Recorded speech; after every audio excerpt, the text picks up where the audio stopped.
کچھ دیر میں دونوں طرف سے ایجاب و قبول کا فریضہ انجام دیا گیا۔ آئے تو زخرف دونوں ماہی کو لے کر نیچے آئیں۔ بلیک کلر کی میکسی جس پہ جھلملاتے ہوئے نگینوں کا نفیس کام کیا ہوا تھا، اس کی دمکتی رنگت پہ وہ خوب کھل رہا تھا۔ اس سیاہ میکسی میں اس کا گورا مکھڑا یوں لگ رہا تھا جیسے سیاہ بادلوں پہ پوری آب و تاب سے جگمگاتا ہوا چاند۔ کھلے لمبے گیسو، سرخ آنکھیں، سرخ ناک، پنکھڑیوں جیسے کپکپاتے ہونٹ۔ سامنے صوفے پہ پورے طمطراق سے برجمان لکی، جو اس وقت سیاہ ڈنر سوٹ میں ملبوس اپنی سحر انگیز پرسنالٹی سمیت سب پر بھاری تھا، اپنی لک پر نظریں ڈال کر دیکھتا تو دیکھتا ہی رہ گیا۔ آج وہ بالکل اس کی پسند میں ڈھلی کوئی خوشنما کلی لگ رہی تھی، جسے اس نے اپنے پیار کی خوشبو سے معطر کیے کلی سے گلاب میں بدل دینا تھا۔ وہ سہج سہج کر قدم اٹھاتی لکی کے سامنے آئی۔ واؤ! لکی کے ہونٹ سے بلا اختیار نکلا، مگر اس کی آواز سرگوشی نما اتنی ہلکی تھی کہ بامشکل اس کے خود کے کانوں تک پہنچی۔ معصوم سی ماہی دلہن کے روپ میں آسمان سے اتری کوئی اپسرا لگ رہی تھی۔ آئے تو زخرف دونوں سے لکی کے ساتھ صوفے پہ بٹھا کر چلی گئی تھی۔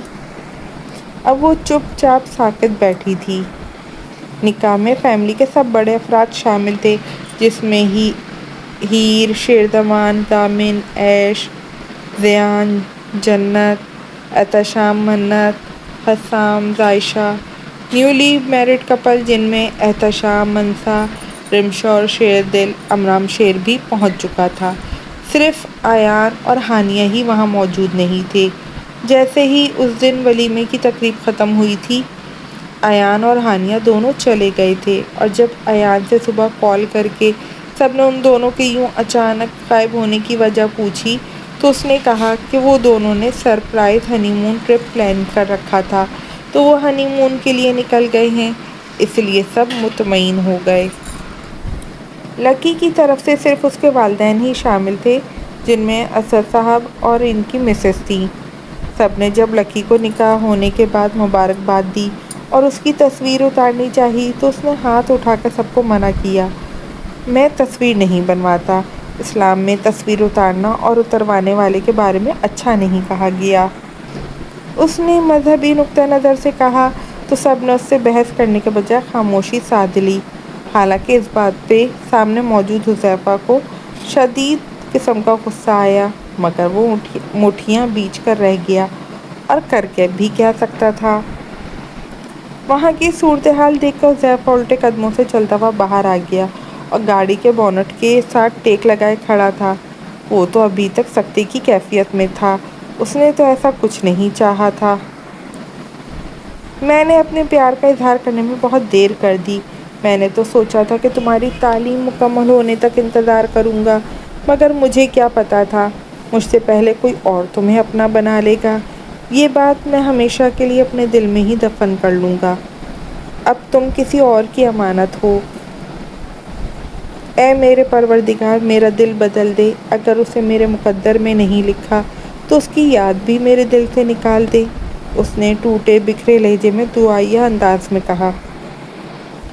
میری وجہ سے کبھی بھی جانے انجانے میں بھی تمہاری عزت پہ کوئی حرف نہیں آئے گا۔ وہ آنکھیں میچ کر کرب زدہ آواز میں خود ہی سے مخاطب ہوا۔ آج وہ اذیت کی انتہاؤں پہ پہنچا تھا۔ اپنی آنکھوں کے سامنے اپنی محبت کو کسی اور کا ہوتا دیکھنا اس کے لیے کڑا امتحان تھا۔ وہ شکستہ وجود لیے گاڑی کی طرف بڑھا، کیونکہ اس میں مزید سکت نہیں بچی تھی کہ اسے کسی اور کے ساتھ رخصت ہوتے ہوئے دیکھتا۔ وہ اپنی آنکھیں رگڑ کر صاف کرنے لگا۔ اس سے پہلے کہ وہ گاڑی میں بیٹھتا، احتشام کی آواز سن کر اس کی سمت متوجہ ہوا۔ احتشام اسے دروازے کے پاس سے آوازیں دیتا ہوا اس کی طرف آ رہا تھا۔ حذیفہ، تم ٹھیک ہو نا؟ احتشام نے اس کی سرخی مائل آنکھوں میں دیکھ کر سوالیہ نظروں سے اسے دیکھتے ہوئے پوچھا۔ جی میں ٹھیک ہوں بھائی، اس نے چہرہ نارمل کرنے کی کوشش کرتے کہا۔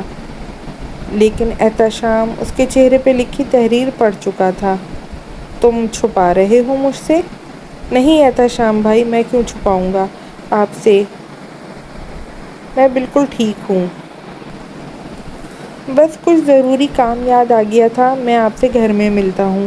وہ جلد از جلد وہاں سے دور چلے جانا چاہتا تھا۔ احتشام اسے جاتے دیکھ واپس اندر آیا جہاں باقی سب لوگ موجود تھے۔ ماہی کو اپنی پشت پہ اس کے سرسراتے ہوئے ہاتھ کا لمس محسوس ہوا تو اس کا دل پسلیاں توڑ کر باہر آنے کے لیے مچلنے لگا۔ اندر کی گھبراہٹ سے ہتھیلیاں بھیگنے لگیں۔ اس نے سختی سے آنکھیں میچ لیں۔ اس کی آنکھوں کے سامنے اس کے ماما اور پاپا کا چہرہ گھومنے لگا۔ کتنے خوش ہیں وہ دونوں اس کے نکاح پر، اور ان دونوں کے ساتھ پورا خاندان بھی۔ ایسا لگ رہا تھا کہ وہ ایک خوبصورت دیو ہے جو اس کے ساتھ بیٹھا ہے، اور ایک خود تھی اکیلی بے بس پنچھی کی طرح اس کی قید میں۔ اسے اپنے قریب اس جنونی انسان کے قرب سے اٹھتی ہوئی محسور کن آئی تو وہ پوری سمٹ سی گئی خود میں۔ اس کے ہاتھوں کی کپ کپاہٹ واضح تھی۔ وہ سر جھکائے غائب دماغی سے بیٹھی اپنے آنے والی زندگی کے بارے میں سوچ رہی تھی۔ گھر میں ایک چھوٹی سی تقریب میں سب نے شرکت کی۔ شہمن اب حویلی کے بجائے اپنے الگ گھر میں رہ رہا تھا۔ سب کو جب اچانک اس ہونے والے نکاح کا پتہ چلا تو اس سے سب سے پہلے شیر زمان نے سوال کیا، شہمن اتنی جلدی کیا تھی تمہیں ماہی کی شادی کی؟ ابھی تو وہ بہت چھوٹی ہے، اس کی تعلیم بھی مکمل نہیں ہوئی۔ بھائی رشتہ بہت اچھا تھا، میں نے اسے گنوانا نہیں چاہتا تھا۔ انہوں نے کہا ہے کہ انہیں ماہی کی تعلیم جاری رکھنے پہ کوئی اعتراض نہیں، تو مجھے منع کرنا مناسب نہیں لگا۔ ویسے بھی یہ رخصتی وقتی ہے۔ اسد صاحب ماہی کو ایک رات کے لیے اپنے ساتھ لے جا رہے ہیں اپنے عزیز و اقارب سے ملوانے۔ کل ماہی واپس آ جائے گی۔ تعلیم مکمل کرنے کے بعد رخصت ہوگی پوری طرح۔ شہمن نے اپنے بڑے بھائی شیر زمان کو اپنی طرح تسلی بخش جواب دیا۔ باقی سب جو اس شنش و پنج میں شکار تھے کہ اتنی جلدی کس بات کی ہے، اس سے سوالات کرنا چاہتے تھے، مگر شہمن کا جواب سن کر سب خاموش ہو گئے۔ دعا نے گھر میں ہی پرتکلف کھانے کا اہتمام کیا تھا۔ سب نے مل کر کھانا کھایا تو قرآن پاک کے سائے میں رخصتی کا فریضہ انجام دیا۔ ینگ پارٹی جب رخصتی کے بعد وہاں سے نکلی تو سب نے آئس کریم کھانے کا پلان بنایا۔ شیردل، رمشا، منسا، احتشام، امرام، زخرف، آیت اور مومن سب مل کر آئس کریم پارلر کی طرف روانہ ہو گئے، جبکہ باقی سب بڑے افراد گھر چلے گئے۔ آرڈر کون کرے گا؟ زخرف نے سب کو خاموش بیٹھے دیکھ کر پوچھا۔ کیا ایک دوسرے کا منہ دیکھنے آئے ہیں؟ صحیح کہا زخرف نے، مومن آپ ہی کر دیں آرڈر، ابھی آنے میں بھی وقت لگے گا۔ آیت نے بھی زخرف کی تائید کی۔ مومن نے سب کی پسند پوچھ کر ان کی پسند کا فلیور آرڈر کرنے لگا۔ امرام شیر تم بتاؤ؟ وہ جو سر جھکائے موبائل میں مصروف تھا چونک کر سر اٹھایا۔ میرا بالکل دل نہیں ہے مومن، تم لوگ کھاؤ، میں صرف تم لوگوں کی کمپنی دینے کے لیے یہاں آیا ہوں۔ امرام شیر کچھ ٹائپنگ کرتے ہوئے سنجیدگی سے اسے ٹالتے بولا۔ امرام جب یہاں تک آ ہی گئے ہو تو کھانے میں کیا حرج ہے؟ احتشام نے اس کے شانے پہ ہاتھ رکھ کر کہا۔ کھا لیں، جس طرح آئس کریم پگھلتی ہے ویسے آپ کا دل بھی پگھل جائے شاید اسے کھا کر۔ سامنے بیٹھی زخرف نے آہستگی سے کہا۔ سب اپنی اپنی باتوں میں مشغول تھے، کسی نے اس کی بات پہ توجہ نہیں دی، مگر امرام شیر کے کانوں سے مخفی نہ رہ سکی۔ اس نے کاٹدار نگاہوں سے اسے دیکھتے ہوئے نخوت سے سر جھٹکا اور دوبارہ موبائل میں مصروف ہو گیا۔ طلب کا دائرہ جو کہ محیط عرض و انجم تھا، سمٹ کر صرف تم ٹھہرا۔ شیردل نے اپنے ساتھ بیٹھی رمشا کا ہاتھ پر اپنا ہاتھ رکھے پیار بھرے انداز میں کہا۔ رمشا کا ہاتھ جو اس کی تھائی پر تھا، ٹیبل کے نیچے، شیردل نے اسے اپنے ہاتھ میں قید کر لیا۔ رمشا نے اس کی مضبوط گرفت میں سے اپنا ہاتھ آزاد کروانا چاہا۔ اس نے تنبیہی نظروں سے اسے دیکھتے ہوئے منع کیا، مگر شیردل کی گرفت اور مضبوط ہو گئی۔ کوئی دیکھ لے گا، وہ دانت کچکچا کر آہستہ آواز میں بولی، مگر شیردل ٹس سے مس نہ ہوا۔ زخرف کو اپنے پاؤں پہ کچھ ٹچ ہوتا محسوس ہوا، مگر اس نے دھیان نہیں دیا۔ اس کی نظریں تو آج سامنے بیٹھے امرام شیر کو جی بھر کر دیکھنا چاہتی تھیں۔ اس کی ماحولیت پھر سے کسی نے خلل ڈالا۔ زخرف کے دماغ میں جھماکا سا ہوا، ہائے کہیں امرام شیر نے تو مجھے ٹیبل کے نیچے سے پاؤں نہیں مارا؟ اس کے ذہن میں فوراً کلک ہوا تو اس نے بہانے سے ٹیشو پیپر نیچے گرایا، پھر اسے اٹھانے کے لیے جھکی، دیکھا کہ وہ کس کا پاؤں ہے جو اسے بار بار ٹچ ہو رہا ہے۔ احتشام بھائی، یہ میرا پاؤں ہے، آپ رانگ وے پر ہیں۔ زخرف نے بنا سب کا خیال کیے اپنی زبان کے جوہر دکھاتے ہوئے گوہر افشانی کی۔ احتشام سب کے سامنے سبکی کے خیال سے خفیانہ سا ہو کر کان کھجانے لگا تو مومن نے اس کا خوب ریکارڈ لگایا۔ ایکسکیوز می، میں ایک امپورٹنٹ کال ریسیو کر کے آتا ہوں۔ امرام شیر فون کان سے لگاتے ہوئے اٹھ کر باہر کی طرف چل دیا۔ جیسے ہی وہ نظروں سے اوجھل ہوا، زخرف کو سب لایانی لگنے لگا۔ مجھے نا میجر، مطلب اس کی زبان میں کھجلی ہوئی، مگر اپنی پھسلتی ہوئی زبان کو بروقت قابو کیے بولی، میں امرام سے بات کر کے آتی۔ وہ رمشا کو اشارے سے کہتی ہوئی اس کے پیچھے نکل گئی۔ یہ کدھر گئی؟ احتشام نے فکر مندی سے پوچھا۔ مجھے نہیں پتا، منسا شانے اچکا کر رہ گئی۔